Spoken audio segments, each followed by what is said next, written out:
کا دن بہت ہی خاص ہے کیونکہ آج ہم خدا کے خادم اپنے پاسٹر صاحب کی 70ویں برتھ ڈے کو سیلیبریٹ کر رہے ہیں اور یہ بڑا خوشی کا دن ہے اور یہ بڑی ایک بابرکت بات ہے کیونکہ یہ جو ایج کا جو فگر ہے 70 برس، یہ آپ سب جانتے ہیں خدا کے کلام میں لکھا ہے زبور 90 میں کہ انسان کی عمر کی جو میعاد ہے وہ 70 برس اور قوت ہو تو 80 برس ہے۔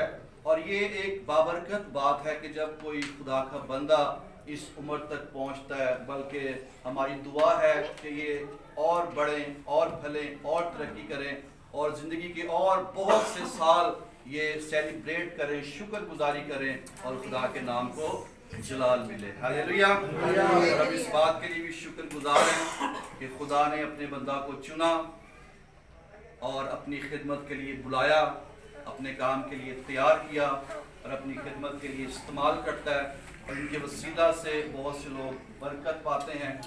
خدا نے انہیں خاندان بخشا، بچوں کے بچے دکھائے اور یہ ایک بہت خوش آئند بات ہے۔ اس بات کے لیے سارا جو جلال ہے وہ خدا باپ، خدا بیٹے اور خدا روح القدس کے لیے۔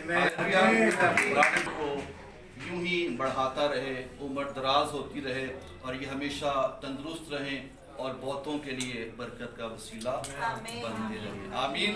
آئیے آج شام تھوڑے سے وقت کے لیے خداوند کے کلام میں سے چند ایک باتوں پر غور کریں گے۔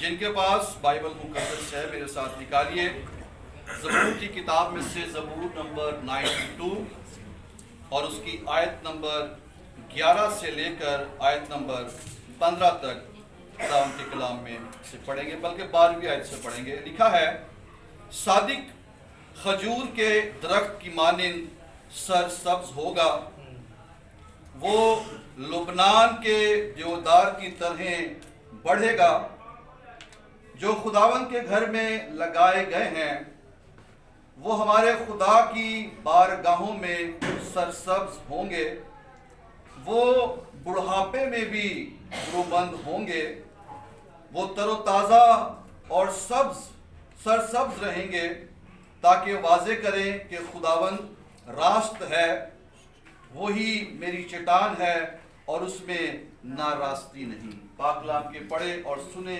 جانے پر خداوند کی برکت ہو۔ آمین۔ سو عزیزو، اس زبور کے اندر خدا کا بندہ زبور نویس اس شخص کی بات کر رہا ہے جو صادق ہے، جو راست باز ہے یا خدا کا بندہ یا خدا کی بندی ہے، اس کے لیے جو کلام مقدس میں برکات ہیں ان کی بات کرتا ہے اور وہ اس شخص کو جو خدا کے ساتھ ساتھ چلتا ہے اسے درخت سے تشبیہ دے رہے ہیں۔ اور یہاں پر 2 درختوں کا ذکر ہم نے پڑھا، ایک کھجور کا درخت ہے اور ایک لبنان کا دیودار ہے۔ اور آپ سب جانتے ہیں کہ یہ جو 2 درخت ہیں یہ ایسے درخت ہیں کہ یہ الگ الگ علاقوں کے اور الگ الگ موسموں میں یہ درخت جو ہیں پھلنے والے اور بڑھنے والے درخت ہیں۔ یہ جو کھجور کا درخت ہے یہ گرم علاقوں میں پایا جاتا ہے جہاں پر پانی کی بھی قلت ہوتی ہے، لیکن اس کے باوجود جہاں پر پانی کی بھی قلت ہے، وسائل کی بھی کمی ہے، گرمی بھی شدید ہے، لیکن اس کے باوجود اس درخت کے اندر یہ خوبی ہے، یہ کوالٹی ہے کہ یہ جو ہے بڑھتا جاتا ہے اور نہ صرف بڑھتا ہے بلکہ وقت پر اپنا پھل بھی دیتا ہے۔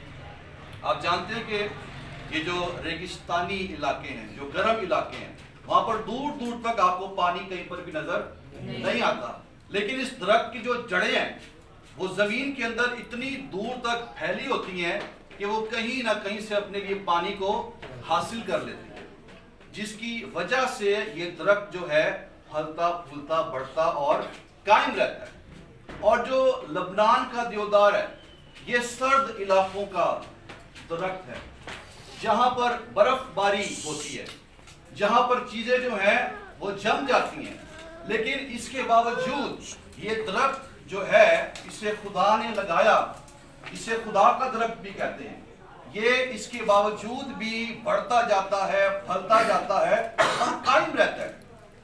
اور ایک صادق کو، ایک خدا کے بندے کو، خدا کے خادم کو ان درختوں سے کیا دی گئی ہے؟ تشبیہ دی گئی ہے. جیسے یہ ہر طرح کے موسم میں وسائل کی بھی کمی ہے، پرابلمز بھی ہیں، مشکلات بھی ہیں، اس کے باوجود یہ درخت جو ہے پھلتے رہتے ہیں، بڑھتے رہتے ہیں اور قائم رہتے ہیں. تو ایک ایماندار بھی، ایک صادق بھی، ایک راست باز بھی وہ اپنی زندگی میں بڑھتا رہتا ہے، ترقی کرتا رہتا ہے. اس کی عمر جو ہے دراز ہوتی رہتی ہے اور وہ بہتوں کے لیے پھلدار ثابت ہوتا ہے. آپ کو پتہ ہے یہ جو درخت ہوتے ہیں، ایک راست باز کو درخت سے تشبیہ دی کیوں گئی ہے؟ درخت میں ایسی کیا کوالٹی ہے، ایسی کیا خاصیت ہے، ایسی کیا بات ہے کہ راست باز کو اس سے تشبیہ دے دی گئی ہے؟ اگر ہم درختوں کی بات کریں، یہ جو درخت ہوتے ہیں، سب سے پہلی بات درخت کی یہ کوالٹی ہے کہ اسے جہاں لگایا جاتا ہے یہ اس جگہ پر قائم رہتا ہے، اس کے اندر قائم رہنے کی کوالٹی ہے. اور اس درخت کے اندر یہ بھی کوالٹی ہے کہ اگرچہ ہوائیں چلیں، اگرچہ طوفان چلیں، اگرچہ آندھیاں آئیں، بارشیں آئیں، اس کے باوجود بھی درخت جو ہے اپنی جگہوں پر قائم رہتے ہیں، کھڑے رہتے ہیں، انہیں کوئی ہلا نہیں سکتا. اور اگر کوئی درخت کسی تیز ہوا کے سبب سے گر بھی جاتا ہے، ٹوٹ بھی جاتا ہے، تو درخت کے اندر یہ خوبی ہے جب تک اس کی جڑیں قائم رہتی ہیں وہ دوبارہ ہو جاتا ہے. آپ کو پتہ ہے جب جنگلوں میں آگ لگتی ہے سارے کے سارے درخت جو ہیں وہ جل جاتے ہیں، لیکن ان کی جڑیں جو ہیں وہ قائم رہتی ہیں. اور پھر جب موسم ٹھیک ہوتا ہے، ہوائیں چلتی ہیں، اس سے پانی ملتا ہے، تو درخت کیا ہوتا ہے؟ پھر سے اگاتا ہے، پھر سے بڑھنا شروع ہو جاتا ہے، پھر سے بڑھنا شروع ہو جاتا ہے. تو ایک صادق، ایک راست باز کی زندگی میں بھی جتنی پرابلمز آئیں، جتنے مسائل آئیں، وہ ہمیشہ قائم رہتا ہے اور وہ بڑھتا رہتا ہے. یہ درخت کی خوبی ہے اور یہی ایک راست باز کی بھی خوبی ہے. پھر اگلی بات، یہ جو درخت ہوتے ہیں، پہلی بات درخت قائم رہتا ہے، دوسری بات پھل دیتا ہے، ٹھیک ہے، اور پھر تیسری بات یہ سایہ دیتا ہے، اور چوتھی بات یہ ہمیشہ بڑھتا رہتا ہے. اور اس سے ہمیں یہ سیکھنے کو ملتا ہے کہ درخت کی جو زندگی ہے، ایک صادق کی جو زندگی ہے، ایک خادم کی جو زندگی ہے، وہ دوسروں کے لیے فائدہ مند ہوتی ہے، وہ دوسروں کے لیے بابرکت اور پھلدار ہوتی ہے. جیسے ہمارے پاسٹر صاحب ہیں، ان کی زندگی نہ صرف خاندان کے لیے، کلیسیا کے لیے، بہت سے لوگوں کے لیے برکت کا باعث ہے. تو ایک درخت جو ہے وہ دوسروں کے لیے برکت کا باعث ہوتا ہے. کبھی بھی اس کا سایہ، اس کا پھل اس کے اپنے کام نہیں آتا، یہ ہمیشہ دوسروں کے کام ہے. یہ دوسروں کو سایہ دے گا، دوسروں کو پھل دے گا، اپنے آپ کو وہ کبھی کسی درخت نے اپنا پھل کھایا نہیں کھایا، دوسرے ہی کھاتے ہیں. یعنی کہ وہ دوسروں کے فائدے کے لیے بنایا گیا ہے. تو ایک راست باز، ایک خادم جو ہے وہ بھی دوسروں کی برکت کے لیے، دوسروں کے فائدے کے لیے ہوتا ہے. اور درخت کے اندر یہ بھی بات ہے، ایک وقت آتا ہے کہ درخت پھل دیتا ہے، ٹھیک ہے، لیکن ایک وقت آتا ہے کہ وہ پھل دینا چھوڑ دیتا ہے. لیکن وہ پھر بھی اگرچہ پھل نہیں دیتا تو وہ سایہ ضرور دیتا ہے. لیکن ایک وقت آتا ہے کہ وہ سایہ دینا بھی چھوڑ دیتا ہے، لیکن اس کے باوجود بھی وہ ناکارہ نہیں ہوتا. اس کی جو لکڑی ہے وہ دوسروں کے کام آتی ہے. اس لکڑی سے کسی نہ کسی گھر میں بیڈ بن جاتا ہے اور وہ کسی کو سکون دے رہا ہوتا ہے. کسی کے گھر میں چیئر بن جاتا ہے، صوفہ بن جاتا ہے، وہ ان کو آرام دے رہا ہوتا ہے. کسی کے گھر میں کبرڈ بن کے لوگوں کی چیزوں کو سیو کر رہا ہوتا ہے. کسی کے گھر پہ شیڈ بن کر سایہ دیتا ہوتا ہے. تو درخت کی جو زندگی ہے کبھی بھی ناکارہ نہیں ہوتی.